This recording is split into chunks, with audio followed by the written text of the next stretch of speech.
លោកមហាម៉ាត់សាហ្វាដែលជាអ្នកតំណាង UN មួយរូបបានលាឈប់ពីតំណែងហើយលោកបានទម្លាយថានឹងអាចមានការវាយប្រហារនុយក្លេអ៊ែរនៅអ៊ីរ៉ង់ជាសញ្ញាគួរឲ្យព្រួយបារម្ភដែលតំណាងរបស់អង្គការសហប្រជាជាតិ UN មួយរូបបានសម្រេចចិត្តលាឈប់ពីតួនាទីព្រោះតែមានសេចក្តីរាយការណ៍អំពីលទ្ធភាពនៃការវាយប្រហារអាវុធនុយក្លេអ៊ែរលើរដ្ឋធានីតេហេរ៉ង់នៃប្រទេសអ៊ីរ៉ង់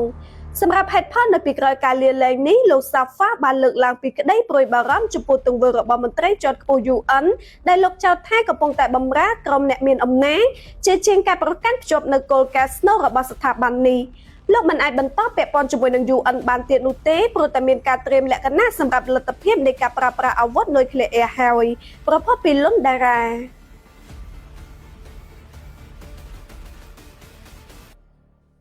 ពេលលាននិខិតរិទ្ធចាប់ផ្ដើមចូលរៀននៅថ្ងៃទី11-12 មេសាឆ្នាំ2026នេះចាប់ផ្ដើមចុះឈ្មោះចាប់ពីថ្ងៃនេះតទៅ